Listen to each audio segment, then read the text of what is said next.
Ito pala yung St. Gerald guys, na pagmamayari ng mga Biskaya. Nakakatakot yung presyo nito. Bilyonis. No, ang laki. Grabe, dito pa sa likod to guys. Yan o.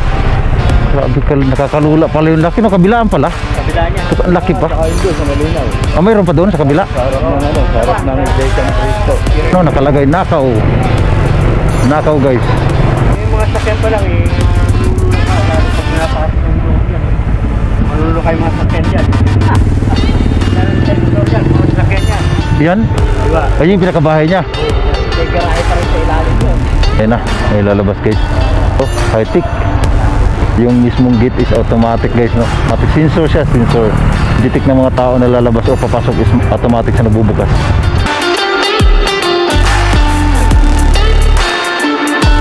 Alright guys, good morning. Time check now is 10:26.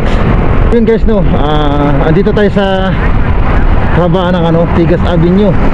So may pupunta tayo guys na viral. Alam yung issue ng Skaya family. So baka isa ka dito sa nagbabayad ng tax. Isa ang pamilya ni Skaya sa bilyon-bilyon nangurakot sa kaban ng bayan dahil sa mga issue nga sa flood control guys, no? So for today's video is pupunta natin tong isa sa compound or kinalalagyan ng mga high-end na mga sasakyan ni Sara Diskaya. So dito lang to guys sa bandang Pasig. So ito yung pupuntahan natin ngayon para maipakita ko sa inyo gaano ba kalaki at kayaman yung pamilya Diskaya na ito. So tinagurian siyang Queen of Flood Control. Tingnan natin kung anong magagawa natin dito para maipakita lang natin sa inyo kung anong klase yung building na kinalalagyan ng mga mamahalin or high-end na mga sakyan ni Sara Diskaya. Lalo yung Rolls Royce nga sinasabi niya na nagkakahalaga ng 42 million. Diyos ko, nakakalula guys yung yaman at yung mga presyo ng mga sakyan na ito. So malapit na tayo guys, no? Almost 10 minutes bago natin marating. Wala na itong patumpik-tumpik. I-flex na natin yung mismong building na kung saan ay andun yung mga mamahaling sasakyan ni Sara Diskaya, the Queen of Flood Control. Yan yung pangalan sa kanya ngayon guys. Yung Rolls Royce pala guys na sinasabi nila is ano lang yun, may payong siya kaya natuwa siya kaya binili niya. Tayo kahit matuwa tayo guys, ano yun, afford yun dahil alam mo naman, simpleng mamamayan lang tayo. Yumaman lang yan daw sila nung na-interview ng isang sikat na journalist nang pumasok sila sa DPWH. Nagkukuntsabahan ng mga buaya.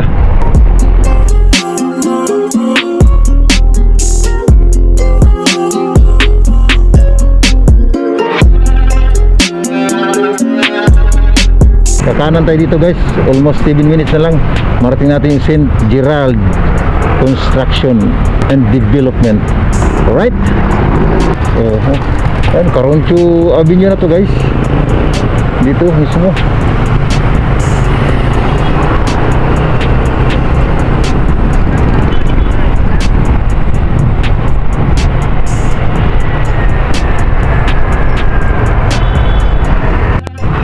Ayan na guys, malapit na pa sa simbahan ng INC. Diretso lang tayo guys, no? Ayan pala guys, oh. Ayan, no? Kitang kita sa malayo pa lang, oh. General Constructor and Development Corporation. So grabe.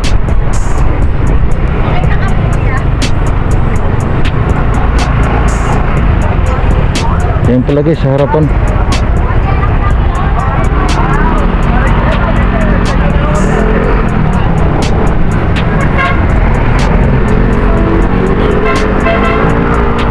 Dito na pala guys, ay mismo yung building na yan.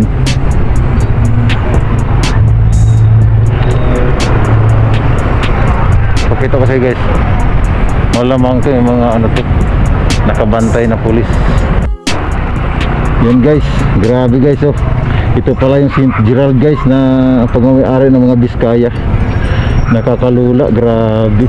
Ang laki. 1, 2, 3 4, 5, 6 guys, kung makita nyo, grabe, bagong bago, puro tiles guys, pati yung Pati yung dingding guys, oh. Dingding, pati yung ano, ceiling, puro tiles. Kakalula yung price nito, grabe. Ito pala yun. Di ba guys? Takot yung presyo nito. Bilyonis. Di basta-basta guys, no? Kabilaan may camera pa, oh, grabe. Check natin guys kung pwede.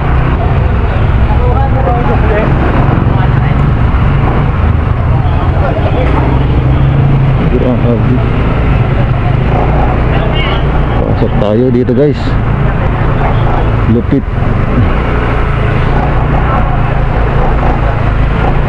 Grabe guys, no? Yan, no, ang laki. Grabe, dito pa sa likod to guys. Yan, no? Grabe, St. Gerald. Kabilaan pala to.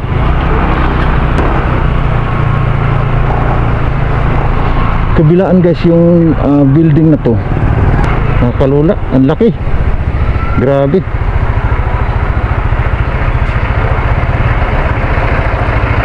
Puro camera guys, oh. Grabe, may mobile vibe pa. Yung pinakamalupit. Yan, buong compound pala to guys.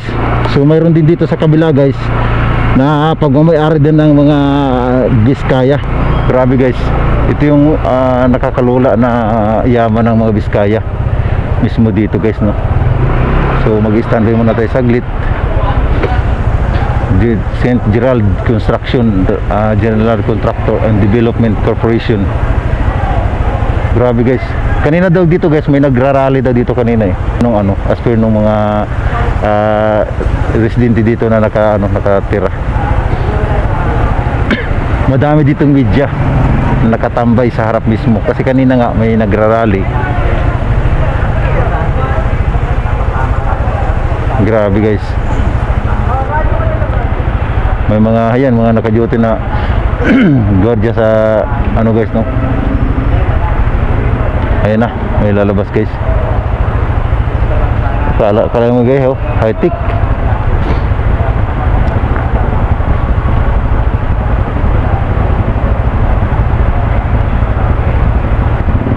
Yan yung trabaho ng gwardiya guys, napakasarap na. Dahil yung gwardiya dito is yung mismong gate is automatic guys, no. Ayan, no. Automatic sensor siya, sensor. Detect ng mga tao na lalabas o papasok is automatic siya nagbubukas. Marami daw dito kanina guys nagrarally. Hindi na natin naabot. Kabilaan to guys, no. Ito mismo at saka itong mismong building. Mayroon pa to guys sa dulo, sa kabila, iikot pa. So yung 5.9 natin is kasi na sumisilip-silip sa atin. Wala naman siguro masama kung magbablog tayo dito. May update ko kayo. Dahil siyempre kailangan natin to ipakita sa publiko talaga yung ano nila, itong yaman na galing sa atin,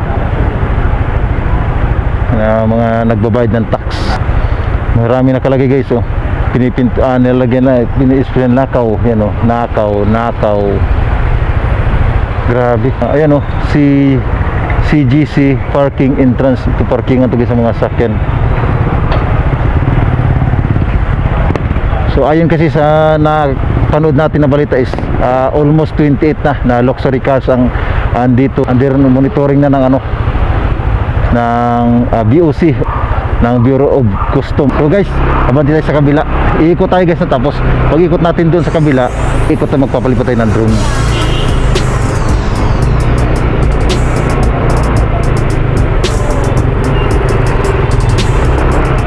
Yan guys, oh, St. Construction Gerald. Grabe. Pamilya Biskaya. Dito nga mga media guys, UNTV, News Rescue, yan. Dito lahat guys. So abot lang ito dito guys, yan, oh. May mga heavy equipment ka sa loob, oh.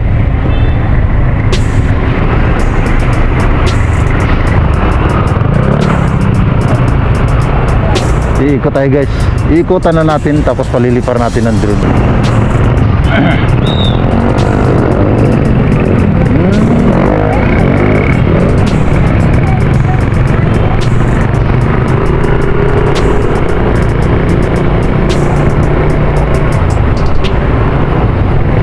Hindi lang to guys, yung yan, oh. Ito pa guys, yan. Ito pa. Kasama to, yan, oh, nakalagay nakaw.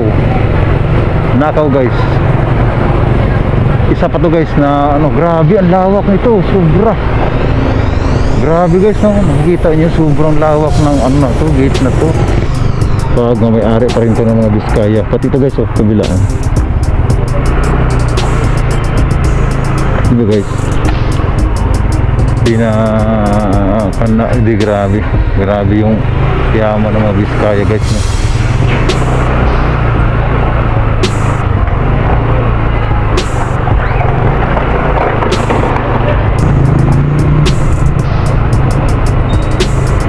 Iniikot natin guys yung mismong kabuuan or compound ditong pamilya Biskaya na pagmamayari nila.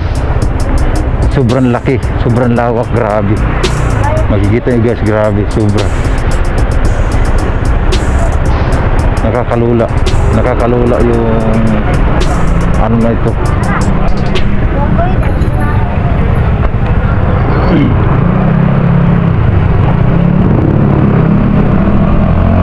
Hanap lang tayo guys ng location na magpalipad tayo ng drone.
So yun guys, kung nakarating ka dito sa part ng ating video guys, hihingi ako sa inyo ng favor na like, share, and subscribe na lang sa ating video guys, no? Para maging updated kayo guys sa ating mga videos. Dahil ito guys, hindi lang to ngayon na pupunta natin, babalikan pa natin tong ano na to, issue na to, itong mismong main ng pagmamayari ng mga family Biskaya. isa pa lang yan guys sa pinakita ko sa inyo na pagmamayari ng mga Biskaya. Mayroon pa raw dito as per ng mga local dito, mga pagmamayari pa yung mga Biskaya dito sa part ng Pasig. Dito naman pala to guys, malapit sa palengke na hindi ko pa napakita sa inyo, kaya yan yung babalikan natin guys. No, maraming salamat sa pagsama nyo dito sa aking video at natapos mo. Sana makatulong tong video sa inyo, kayo updated kayo at aware sa mga nangyayari sa ating paligid or bansa, dahil lahat tayo dito guys is apektado sa corruption nila, pangurakot nila, dahil yan ay nanggaling yan sa nag-iisang tao, kundi para sa atin lahat yan, dahil yung project niya na ipinunduhan mismo ng gobyerno na nanggagaling sa bulsa ng mga taong bayan na kagaya natin. Don't forget guys, no, mag-comment lang kayo kung anong masasabi nyo sa mga pagmamayari ni Sara Biskaya, na isa lang yan sa mga yaman niya nang pumasok sila sa DPWH project. So yan guys, hanggang dito na lang, no. Muli nagpapasalamat si Ripsol Solo Ride sa inyo. Don't forget to like and subscribe guys, and God bless and mabuhay. Alright.